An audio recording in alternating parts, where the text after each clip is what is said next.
Hello and welcome back to NRSMA. We have today with us a special guest, Akhila Nookala.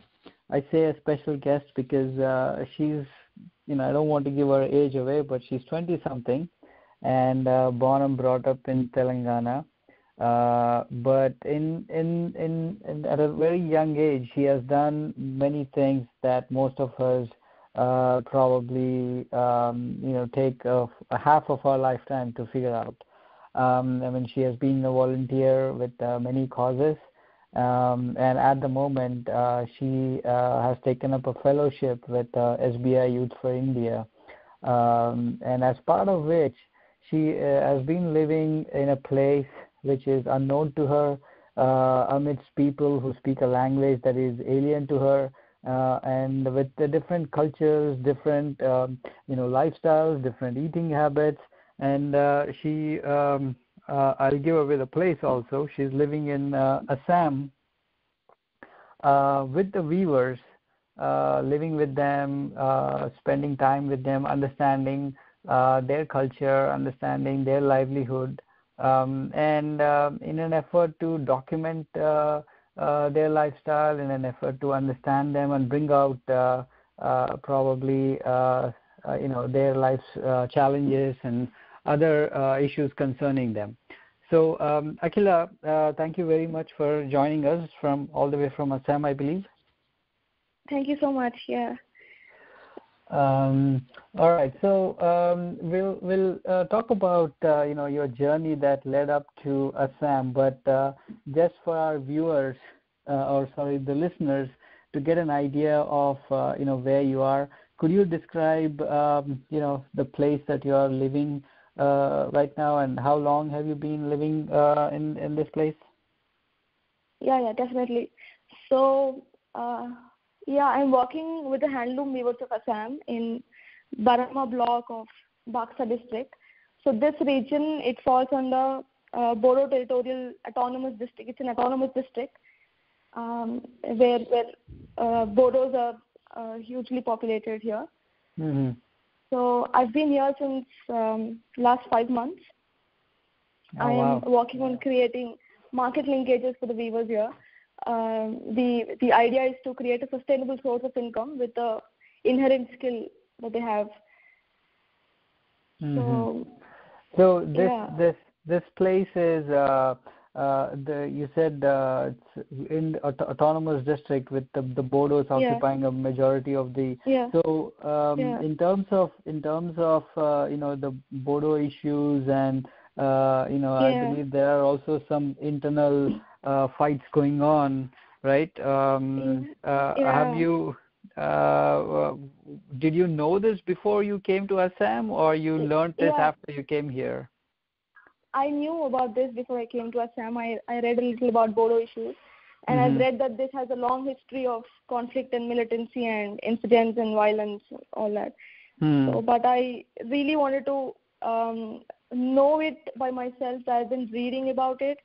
So I chose to come to this place in spite of knowing all this.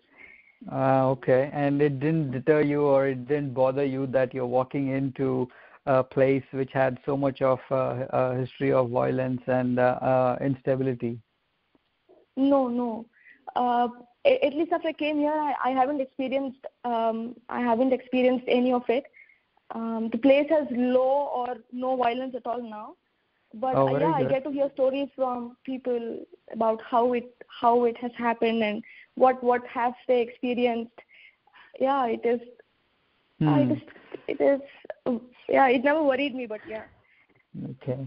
So what do the people generally believe or perceive of the ground situation there? So about the Bodo issues. So about the Bodo issues. So the Bodos, they want a new state because there's a completely different culture from the Assamese culture, and the language that they speak is very different. Their culture is completely different. The traditional garments are different. So so they feel they have to be separate, and they in themselves is a separate tradition and culture. So so there are some people who really talk about being together with boros, but there are some people who believe when they separate, they will be able to do better. So I listen to all of them. I try to understand what is their approach and what they're trying to do. But yeah, I never let it affect my work here. Right. Obviously, that's not part of your work over there. Yeah. Right. So what is the livelihood of the people in general in that region? So people go for fisheries.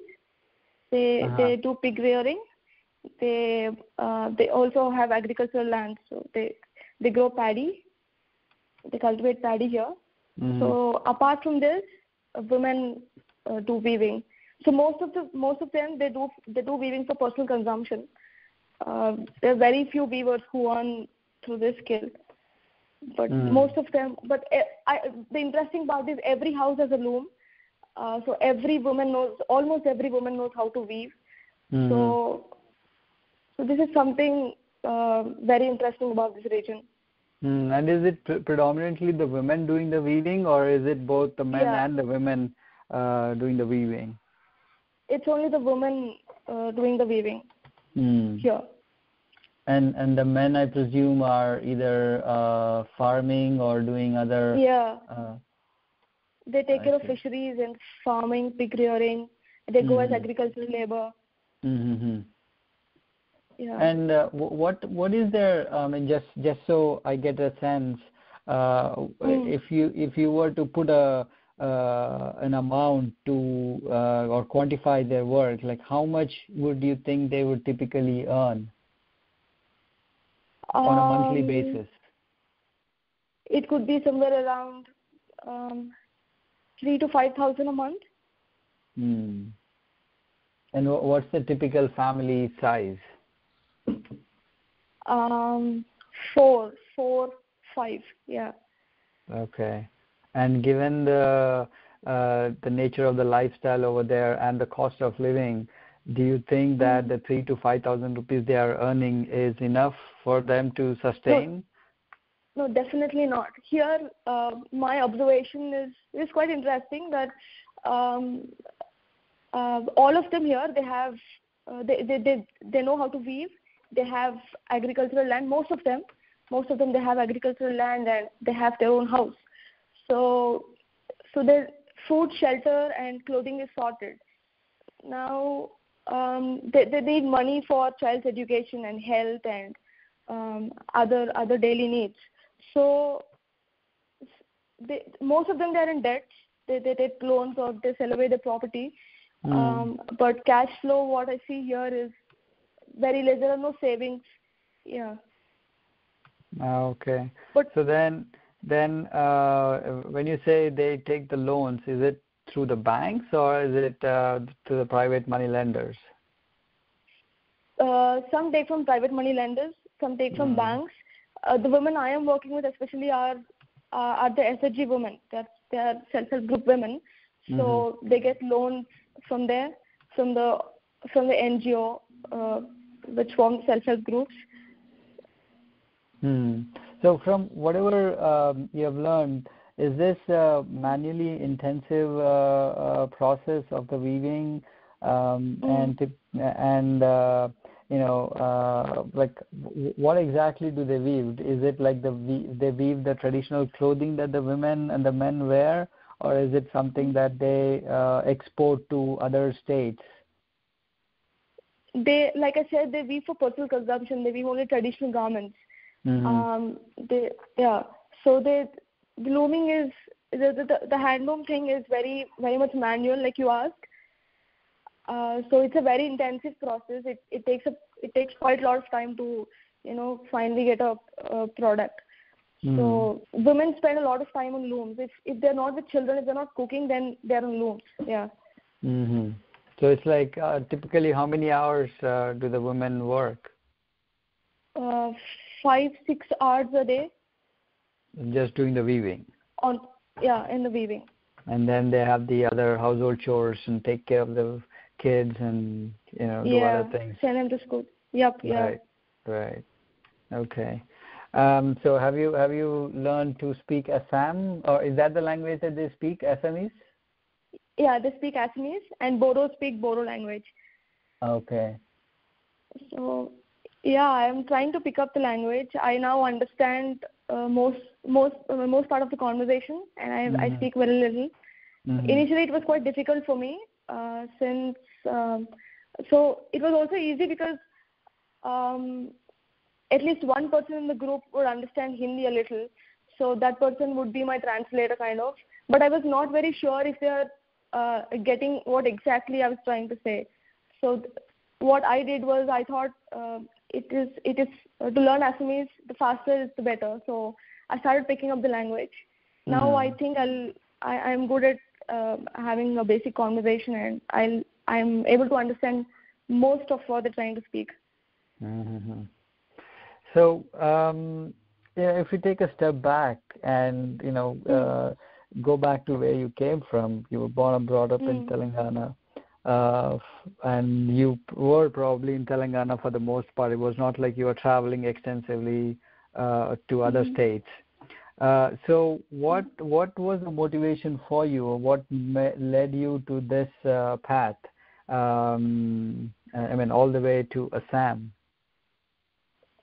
So one thing I should say is my parents have been very supporting. It is because of them that I'm here.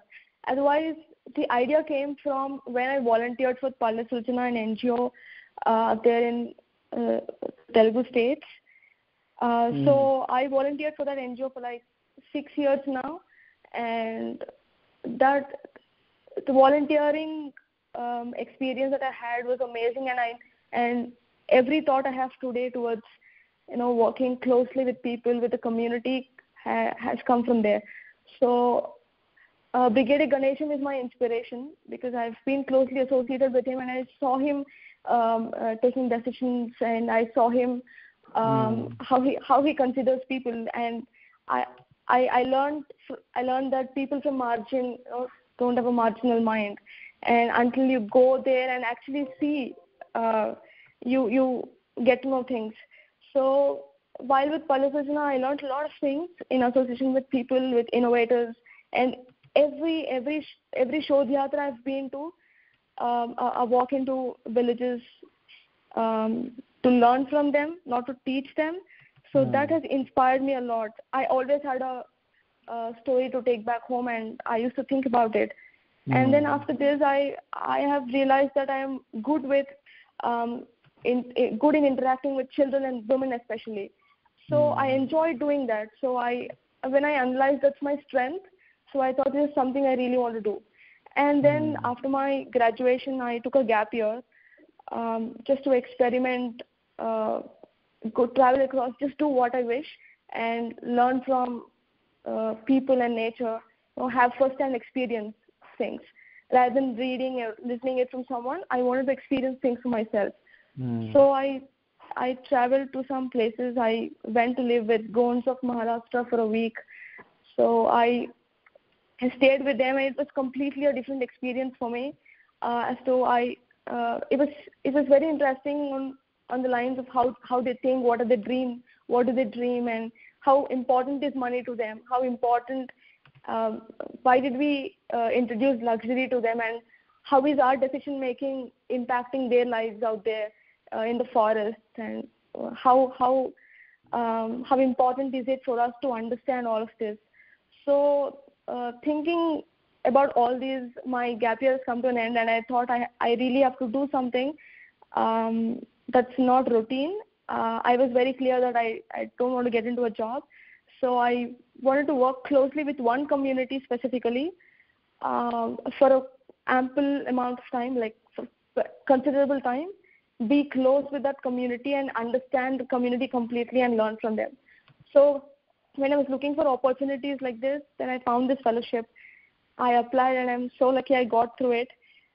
Yeah, so focused learning was my intention. Yeah. I see. So then it never occurred to you that your peers and your other colleagues, your classmates or your family, friends, and they are moving ahead in their career. They probably got some, handsome jobs and, making probably a decent lifestyle. Has that pressure not caught on to you through your friends, your family? Of course, you already said your parents were very supportive, but did that thought ever cross you?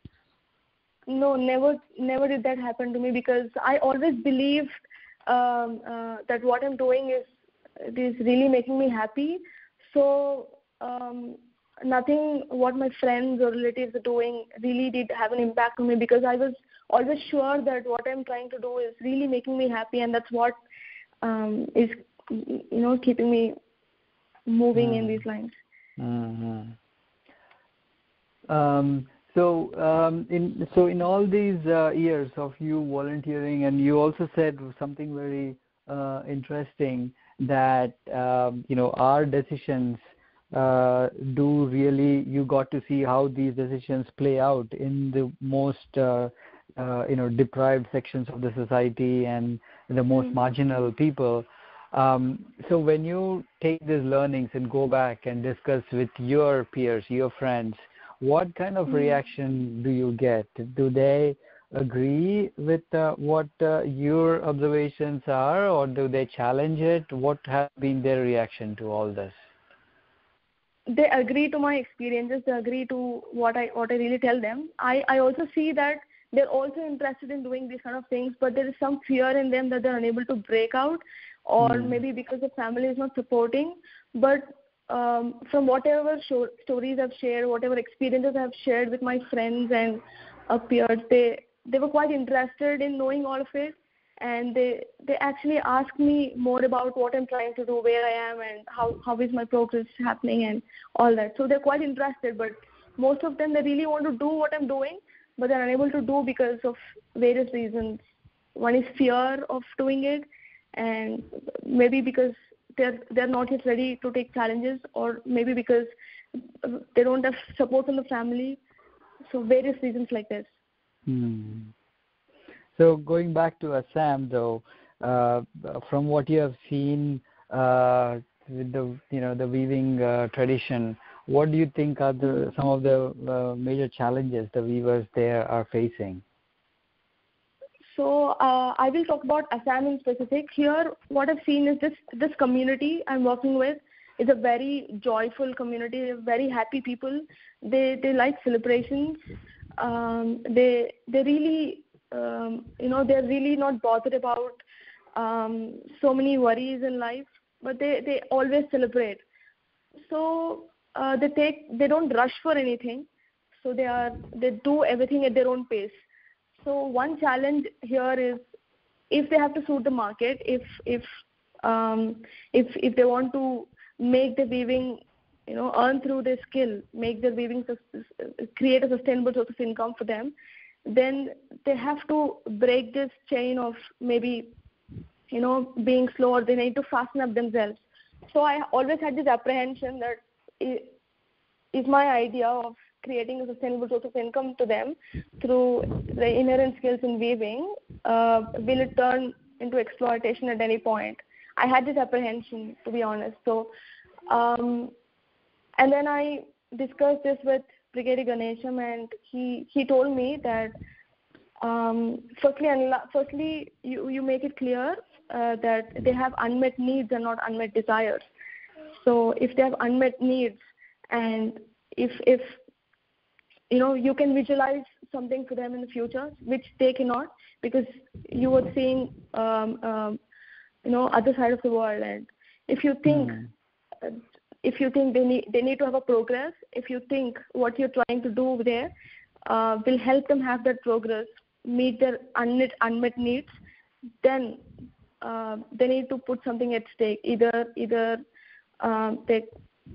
time, or either the celebration, or it could be anything. But if it is going to do good to them in a very long run, then they have to do it. So that's when I got a confidence that this has to be done here, because from what I see, they really have unmet needs. So Unmet needs as in what sense? Like what are they deprived of, or what are they depriving themselves of by not, sort of focusing on what the market is demanding of them? They spend a lot of the money on health and on education.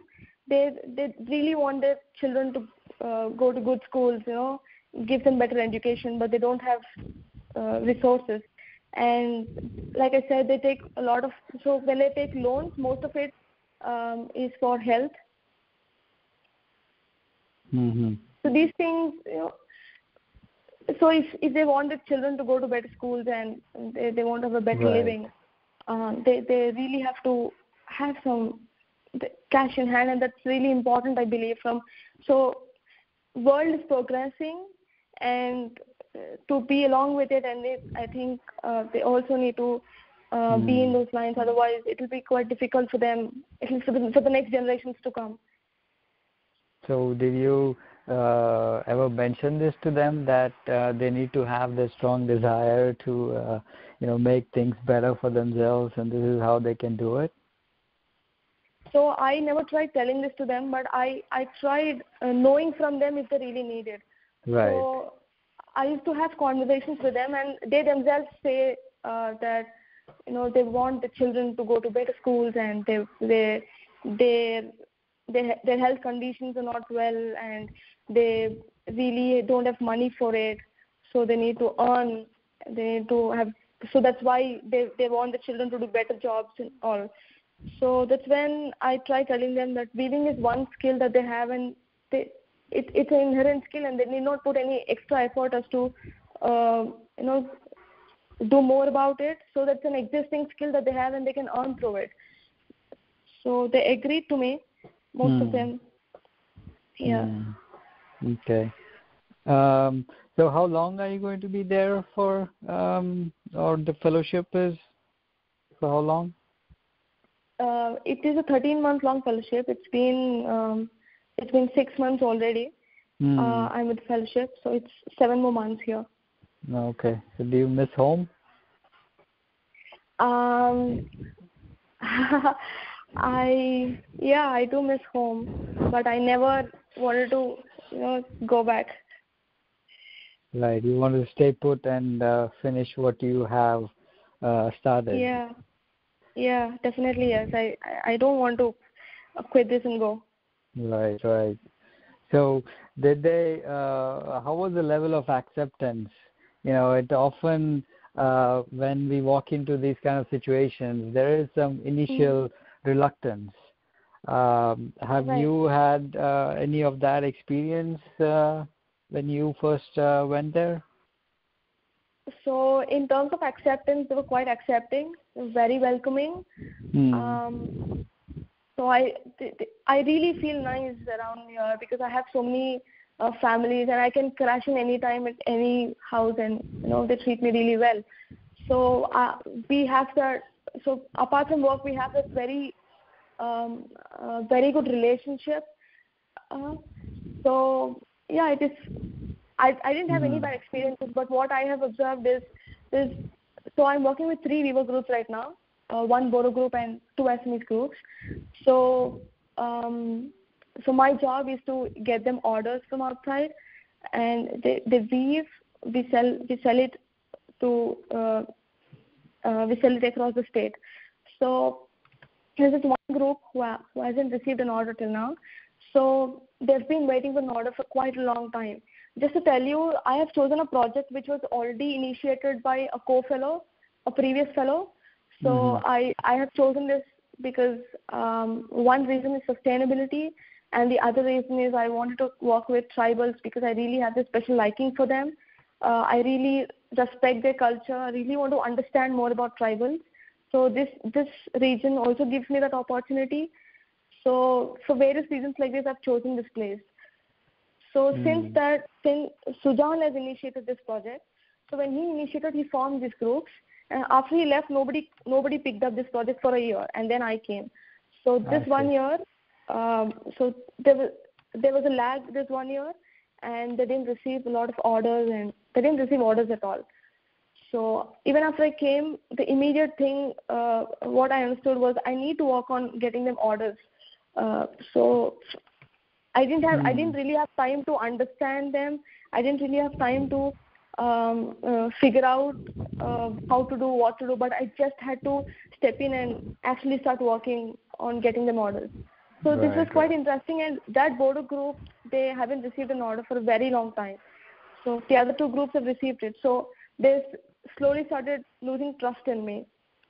So, and also that is one village where transportation is not until there to the village. You need to travel to a bus once and then board an auto again and then go walking or bicycling to the village.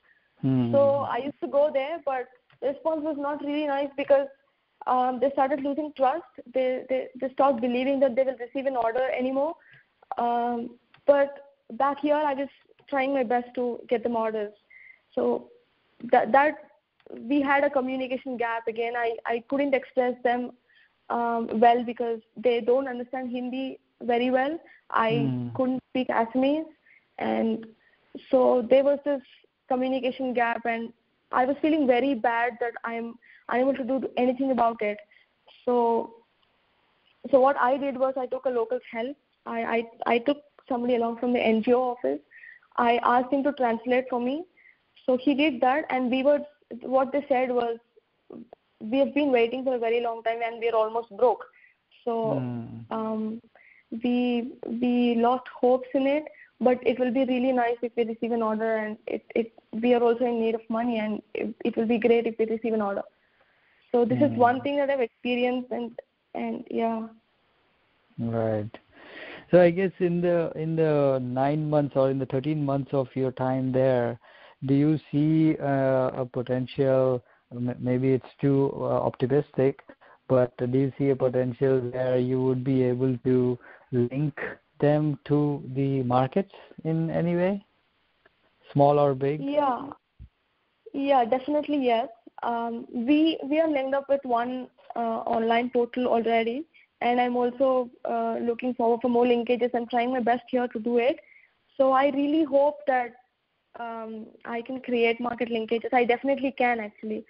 So big or small, I definitely can create linkages for them. But how to make it sustainable is a very big question. Right. Because I believe that in a year on field, when you don't know the place, when you don't know the language, when you don't know the culture, when you try to understand all of it, take time in pushing yourself to get adjusted to all of this alien stuff, and also parallelly keep working on it, and to bring about a change that is sustainable, it is quite difficult. So to initiate something, it takes some time, and to keep it going is a whole another work actually. Right. So sustainability is a very big question that remains. That's very true. That's very true. Well, now for some not so serious talk. I know you're also a very good dancer. So are you still keeping up with your dance moves, learning new things, or you have put that on hold for now? I am not learning anything new here, but what I do is there are some kids in the villages who also like dancing, and they're really, what I see from them is they watch a lot of dance shows, so they're really passionate in learning dance and all. So I go dance with them. So that's how I'm keeping my passion alive. And apart from dance, I also spend time on Rubik's Cube, and also that is, I'm using Rubik's Cube as a source to interact with the community. Everybody is fascinated when they see the cube, so I try to teach them, and they swap the cubes, and it is really fun. And so what my interest, I'm keeping them alive here. Yeah. That's very good. All right. Hope Akilah, you found a home away from home, and you continue to stay strong and be optimistic for the rest of your time in Assam. Yeah. Thanks so much. And thank you for speaking to us. And We'll probably talk to you again maybe at the end of your fellowship and let us know how the remaining 6 or 7 months have been. Yeah, definitely. So, thank you very much. Thanks so much for giving me an opportunity. And I take this as an opportunity to also thank my parents, and then Brigadier Ganeshan especially, because he's always been my inspiration. And I also thank Youth for India Fellowship and Khan Foundation, the NGO I'm associated with, and also NRA Samay. Thanks so much. This is a really, really nice opportunity for me. Thank you. I'll want to ask you one question. You said earlier that many of your friends, they do want to do this, but something is stopping them. If you have to say something to them, what would you say now that you have already spent 6 months over here? What would you want to tell them? So all I want to tell is, when we fear something, it's a lot of assumption that goes into it. So we fear because we assume a lot of stuff, that this might happen or this might not happen, or until and unless you break it and you actually get into that stuff, you really don't know what it is like. So it is worth, if you really want to do something, it is worth breaking that fear and actually doing it. So it is worth taking challenges. It is worth, because there's a great amount of learning that comes your way, and it actually makes you happy. Yeah. So I request all my friends who are actually willing to do whatever they want, but fearing if they should do it, they actually have to do it, because that's what they know, that's what makes them happy. But they have to take a step forward and break that fear, because it's just all an assumption that we have. All right. On that note, Akilah, thank you very much for spending time with us. Thank you so much. Bye-bye. Yeah, bye.